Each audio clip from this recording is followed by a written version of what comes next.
विद्यार्थियों, एक और नए वीडियो लेक्चर में आप सभी का स्वागत है। और आज हम लोग क्वेश्चन सॉल्व करेंगे 4 और ये बिल्कुल आसान क्वेश्चन और इम्पोर्टेंट क्वेश्चन। आप इसे शुरू से लेकर लास्ट तक देखेंगे तो दोबारा आपको पढ़ने की आवश्यकता नहीं, केवल आप ध्यान से देखते जाइएगा। क्वेश्चन क्या कह रहा है विद्यार्थियों, ध्यान से समझिएगा। क्वेश्चन कह रहा है एक नगर में टैक्सी के भाड़े में एक नियत भाड़े के अतिरिक्त चली गई दूरी पर भाड़ा सम्मिलित किया जाता है। 10 किलोमीटर दूरी के लिए भाड़ा 105 रुपये तथा 15 किलोमीटर दूरी के लिए भाड़ा 155 रुपये। नियत भाड़ा तथा प्रति किलोमीटर भाड़ा क्या है? और इन्होंने बोला कि एक व्यक्ति को 25 किलोमीटर यात्रा करने के लिए कितना भाड़ा देना होगा। आप क्वेश्चन को बिल्कुल आसान तरीके से समझिएगा।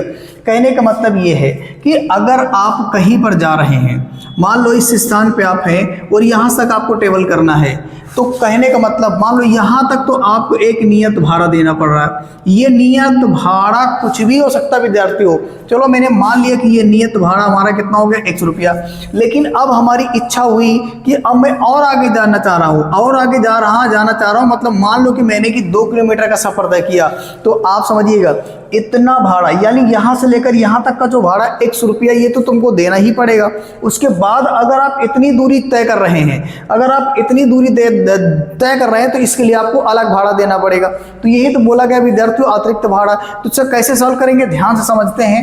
बिल्कुल आसान है, आप केवल 5 मिनट देखते जाइएगा, आपको समझ में आ जाएगा। ध्यान से देखिएगा। इन्होंने बोला कि एक नियत भाड़ा, तो हम लोगों ने मान लिया कि जो मेरा नियत भाड़ा है, माना नियत भाड़ा बराबर 100 रुपये। बात क्लियर है? नियत भाड़ा कितना रुपए मान लिया, 100 रुपये। और फिर उन्होंने बोला कि प्रति किलोमीटर भाड़ा, प्रति किलोमीटर भाड़े का मतलब विद्यार्थियों 1 किलोमीटर का भाड़ा हम लोग मान लेंगे।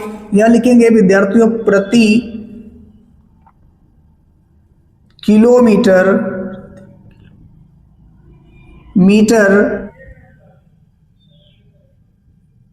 भाड़ा बराबर y रुपया। बात क्लियर हो गई? यानी कि हमने जो है नियत भाड़े को मान लिया 100 रुपया और प्रति किलोमीटर भाड़ा कितना मान लिया, y रुपये। मतलब 1 किलोमीटर भाड़ा जो कीमत है मैंने y मान लिया। अब ध्यान से समझिएगा, यहाँ 2 कंडीशन है विद्यार्थियों। यहाँ से लिखेंगे प्रथम शर्त से। अब प्रथम शर्त क्या है, बिल्कुल ध्यान से देखिएगा। यहाँ इन्होंने बोला है कि 10 किलोमीटर, ये विद्यार्थी 10 किलोमीटर लिखा हुआ है, थोड़ा सही से लिख लीजिएगा जी। 10 किलोमीटर दूरी के लिए भाड़ा कितना दे रहा है, 105 रुपये। यानी 10 किलोमीटर जाएगा तो 105 रुपये देगा। लेकिन इसमें 2 तरह की भाड़ा, एक तो भाड़ा है विद्यार्थियों जो फिक्स भाड़ा है, वो 100 रुपया तो तुमको देना ही देना है, इसमें कोई दिक्कत नहीं है। लेकिन अगर आप 1 किलोमीटर जाएंगे तो आपको y रुपये देना पड़ेगा, और यदि आप 2 किलोमीटर जाएंगे तो 2 रुपये देना पड़ेगा, और यदि आप 10 किलोमीटर जा रहे हैं तो 10 रुपये, 10 गुणे y मतलब 10y देना पड़ेगा। तो कहने का मतलब ये हो गया कि आपको 10 किलोमीटर जाना है और 1 किलोमीटर का y खर्चा है, तो 10 किलोमीटर का हो जाएगा टोटल 10y खर्चा होगा। और ये कुल खर्चा दे रखा विद्यार्थियों कितना, 105। ये बनेगा समीकरण 1। बात क्लियर है? कोई दिक्कत नहीं, बिल्कुल आसान है। अब यहां से विद्यार्थियों द्वितीय शर्त में सॉल्व करेंगे। द्वितीय शर्त से, और द्वितीय शर्त में क्या करा, ध्यान से देखिएगा। इन्होंने बोला है 15 किलोमीटर के लिए 155 रुपये देना, यानी एक किराया आपको देना है x, ठीक है, और दूसरा किराया देना है 15 किलोमीटर का। तो आप 1 किलोमीटर जा रहे हैं तो कितना पैसा दे रहे हैं, y रुपये, और 15 किलोमीटर जा रहे हैं तो कितना देंगे, 15y देंगे, ठीक है। तो ये हो जाएगा आपका, यहां से बनेगा 15y। और टोटल खर्चा कितना हो रहा है, तो टोटल खर्चा हो रहा है तो बोलोगे 155 रुपये। ये बन गया समीकरण 2। बात क्लियर है? अब मैं यहां से समीकरण, आप चाहे 1 सॉल्व कर लो चाहे 2 सॉल्व कर लो, कोई दिक्कत नहीं। मैं यहां समीकरण 2 को सॉल्व कर लेता हूं। समीकरण 2 से मैं x का मान निकाल लेता हूं। तो x बराबर कितना आएगा, 155 माइनस का 15y, और ये बन जाएगा समीकरण 3। बात क्लियर है? मैंने इसको उस साइड कर दिया तो माइनस का आ गया। अब ये वाला मान उठा करके समीकरण 1 में रख दीजिएगा।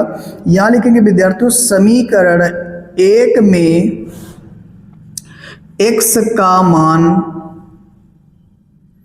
रखने पर, तो जब मान रखोगे विद्यार्थी ध्यान से देखना, ये x है और x यहाँ पे कितना लिखना है 155 माइनस का 15y और ये 10y पहले से दे रखा है, कोई दिक्कत नहीं है, और बराबर 105 दे रखा है, इसमें भी कोई दिक्कत नहीं है।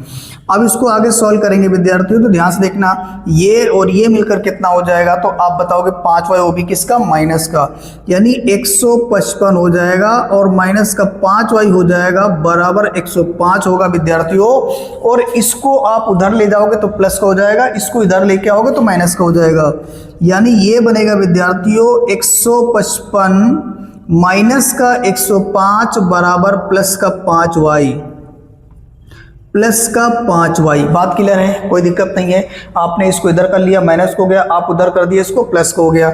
अब यहाँ से सॉल्व करेंगे विद्यार्थियों, ध्यान से देखिएगा, बिल्कुल ध्यान से। जब इसको सॉल्व करेंगे तो यहाँ कितना बचेगा, इसको घटाइएगा, 5 में 5 जाएगा तो 0 बच जाएगा, और यहाँ देखना जरा, ये है तो यहाँ 0 है तो इसीलिए यहाँ पे 5 आ जाएगा, और 1 में 1 जाएगा, 0 बचेगा, कोई दिक्कत नहीं है, बराबर कितना आएगा 5y। अब यहाँ से अगर y निकालेंगे तो 50/5 बराबर y के कटेगा, कितना हो जाएगा 10 आएगा, यानी आपने y का मान कितना निकाल लिया, तो बताओगे आप 10 निकाल लिया, कोई दिक्कत तो नहीं है भाई। मैंने क्या किया, जो गुड़े वाला था भाग में आएगा, काट दिया, 5 कम 5 हो जाएगा और 0 आपको ऊपर चला जाएगा, कोई दिक्कत नहीं, कैसे भी काट लो, काटना तुमको है, तुम्हारी मर्जी, कैसे भी काट लो। अब ध्यान सुनिए, अब यहाँ लिखेंगे समीकरण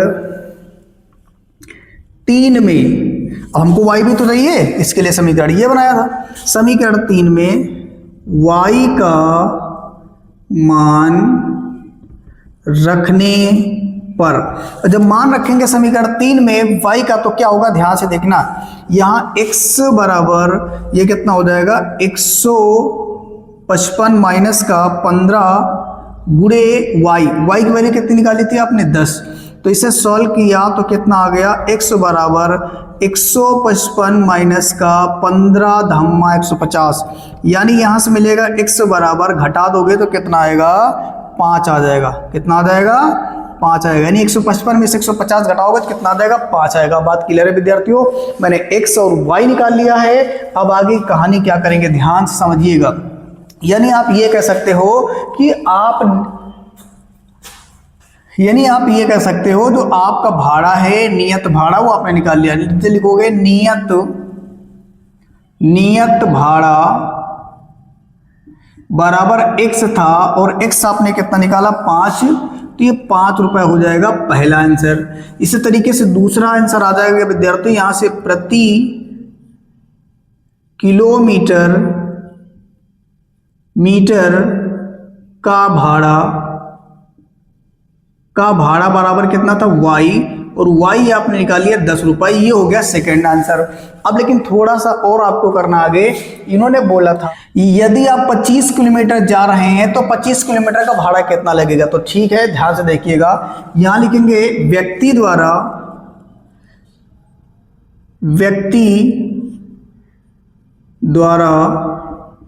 25 किलोमीटर यात्रा करने में